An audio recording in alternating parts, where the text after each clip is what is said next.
안녕하세요. 오늘은 수능 영어를 다뤄보겠습니다. 제 채널에 수능 영어를 제목으로 한 영상은 없더라고요. 한 번쯤은 다루는 게 좋을 것 같아서 이번 영상에서 한번 다뤄보겠습니다. 참고로 제가 이 영상에서 말씀드릴 원리를 똑같이 토익에도 적용해가지고 만든 영상이 있었는데 그게 조회수가 꽤 잘 나왔거든요. 그리고 그 영상을 보시고 각자 나름대로 실천하셔가지고 효과를 보신 분들의 댓글이 이제 어느 정도 쌓였습니다. 그래서 그분들의 사례를 보시면은 이 방법대로 하셔가지고 2, 3주 만에 토익 점수가 오른 분들이 꽤 있었거든요. 그래서 만약에 이 영상을 보시는 분들이 당장 내가 시험이 2, 3주밖에 안 남았다. 그런데 내 지금 영어 성적에 만족할 수 없다. 그러면은 지금부터라도 이 방법으로 해보시면은 점수가 오를 수 있으니까 현재 성적에 만족하지 못하신다면 꼭 이렇게 한번 해보시길 바랍니다. 보통 기본 영어나 영어 원서 이런 걸 다루는 분들은 수능 영어나 토익 영어 같은 시험 영어는 다루지 않는 경우가 많고, 그리고 수능을 다루면은 수능 위주, 토익을 다루면 토익 위주 이렇게 하시는데, 그런데 저는 수능 영어나 토익 영어나 그리고 실제 영어 구사 능력이나 다 똑같이 그 삶의 시기마다 되게 중요하고, 그리고 각각의 영역에서 실력을 키우고 좋은 점수를 받는 게 그 기본 원리는 저는 다르지 않다고 생각을 하거든요. 그래서 어떻게 보면 같은 원리를 가지고 토익 공부하는 방법, 수능 공부하는 방법, 그리고 영어 원서를 공부하고 기본적인 영어를 구사할 수 있는 방법, 그런 거를 똑같이 제가 이해하고 제가 공감하는 내용을 알려드리고 있습니다. 그래서 이번 영상에서는 수능 영어 점수 올리는 원리에 좀 집중을 하고, 다음 영상에서 그래서 실제로 어떤 걸 가지고 어떻게 공부해야 되는지 그거를 한번 다뤄보겠습니다. 우리가 수능 영어 점수를 올리려면 어떻게 해야 될까요? 일반적으로 하는 것처럼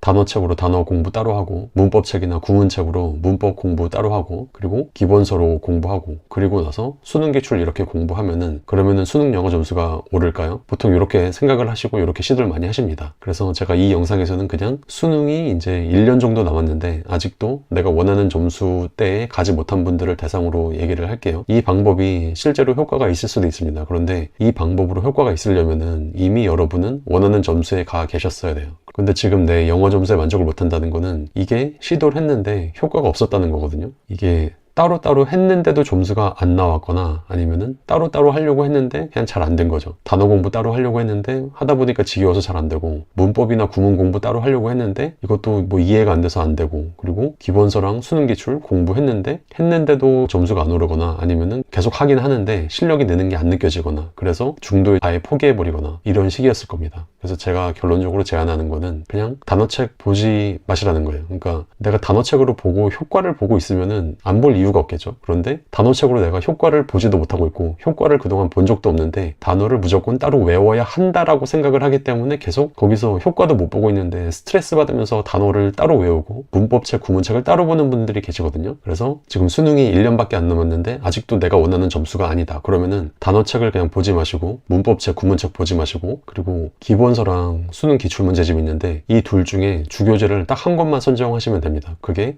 만약에 여러분이 지금 학교나 학원 아니면은 따로 어디서 공부하는 데서 이미 보고 있는 주교재가 있다. 그러면은 그거 한 권만 보세요. 그리고 그런 주교재가 없다. 그러면은 그냥 수능 기출로 보시면 됩니다. 그리고 이거는 영어뿐만이 아니라 일반 과목도 마찬가지인데, 주교재 한 권을 정해서 제대로 5번 보는 게 5권 가지고 한두 번씩 보는 것보다 훨씬 더 효과적이란 말이 많거든요. 근데 제가 봤을 때 영어는 이게 더 심합니다. 한 권을 제대로 10번 보는 게 10권을 한 번씩 보는 것보다 훨씬 더 효과적입니다. 그리고 이 한 권도 분량이 많습니다. 여기서도 더 줄여야 됩니다. 얼마나 줄여야 되냐면은 주교재 한 권을 선정하셔가지고 거기서 3만 단어를 최대로 정하세요. 그리고 이 3만 단어도 한 번에 3만 단어를 다 하는 게 아니라 10,000단어씩 분량을 정해가지고 이거를 반복해서 낭독합니다. 그리고 이 10,000단어를 다 끝내고 다음 10,000단어로 가는 거예요. 그리고 또 그 다음 10,000단어, 이런 식으로 3만 단어를 최대로 하시면 되고, 그럼 수능 기출에서 3만 단어가 어느 정도 분량인지 이거는 좀 뒤에 다루겠습니다. 그러면은 수능 영어 점수를 올리는 제일 중요한 게 뭐냐면은, 그러니까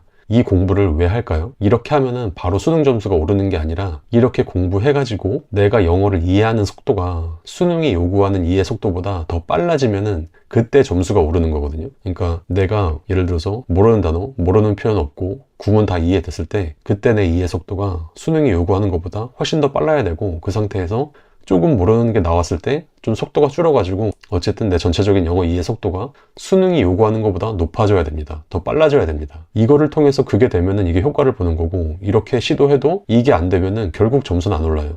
그러면은 이걸 할 수 있는 다른 방법을 찾아야 되는데 그게 제가 말씀드린 범위를 정해서 반복해서 낭독하는 겁니다. 그럼 먼저 수능이 요구하는 이해 속도를 살펴볼게요. 이해 속도를 뭘로 따질 거냐? 저는 그냥 분당 단어수로 따집니다. 수능 영어는 듣기가 요구하는 WPM이 147이고 독해가 요구하는 게 113이에요. 그리고 우리가 20대 대학생 때 많이 보는 토익 시험이 요구하는 LC, 듣기의 WPM은 171, 그리고 독해의 WPM은 96입니다. 그러니까 수능은 사실은 독해가 요구하는 WPM이 상당히 높은 편이에요. 토익보다도 높잖아요. 그러니까 이미 중고등학교를 거친 20대에 많이 보던 토익보다도 더 높은 독해 속도를 요구하는 게 수능입니다. 그리고 문장 길이를 봐도 이렇게 토익이나 토익 RC 아니면은 일반적인 성인이 보는 원서, 이런 원서보다도 더 긴 문장이 자주 나오는 게 수능 독해예요. 그러다 보니까 수능 영어에서 내 이해 속도를 높이는 게 이게 절대 쉽지 않습니다. 근데 생각을 해보면은 수능 독해가 요구하는 WPM이 113이었잖아요. 이제 내 전체 이해 속도가 113을 넘으려면은 다 아는 내용이 나오면은 113보다 훨씬 빨라야 되겠죠. 거기서 이제 모르는 단어나 표현이 섞여 있으면은 좀 떨어질 테니까 이렇게 해가지고 어쨌든 113보다 안정적으로 높아야 되거든요. 그러면 생각을 해보면은 여러분이 한 내용을 가지고 보통 아마 한두 번 보시고 답 맞춰보고 그러지 않으시나요? 많이 해봤자 같은 내용을 한 3번 정도 보실 겁니다. 그런데 그러면은 내가 처음에 다 아는 내용이 있으면은 115 아니면 뭐 115 이상, 그런데 모르는 단어가 많고 공부할 게 많으면은 뭐 100에서 시작해서 한 번 공부하고 보면은 110 정도, 그리고 뭐 3번 정도 보면은 내가 이해하는 속도가 100, 105, 115 WPM 이 정도가 되고 그냥 끝납니다. 그러면은 이런 식으로 같은 내용을 그냥 2번, 3번 이 정도까지만 보고 공부를 끝내면은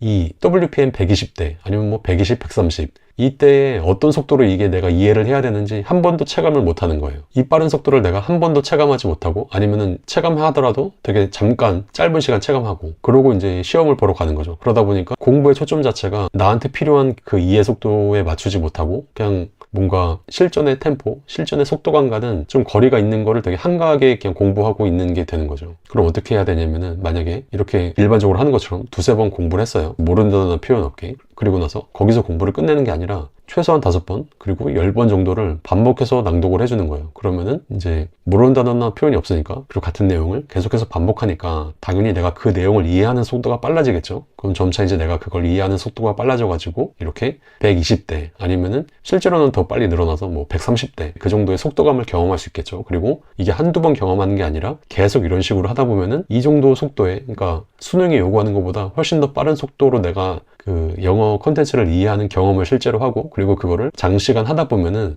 이제 평소에 공부할 때도 계속 이 속도감을 내가 그 감을 생각하게 되고 그리고 모르는 단어나 표현이 나와도 이게 어느 정도 떨어지겠지만 그래도 수능이 요구하는 이해 속도에 그거보다는 이제 높게 유지가 되거나 아니면 뭐 훨씬 더 높게 유지가 될 수도 있겠죠. 그래서 제가 제안드리는 이런 반복 낭독의 범위는 최대가 3만 단어라고 말씀드렸잖아요. 수능 영어가 독해가 4,400단어 그리고 듣기가 1,800단어 정도 되거든요. 그래서 한 세트에 6,200단어 정도가 됩니다. 그래서 이렇게 그냥 통으로 5회분 아니면은 뭐 나는 듣기는 이미 점수가 괜찮다 그러면은 뭐 독해를 6세트 그리고 듣기를 2회분 이렇게 하셔가지고 대략 그냥 3만 단어 정도를 맞춰서 이거를 최대 범위로 해두시면 돼요. 그리고 제가 말씀드렸죠.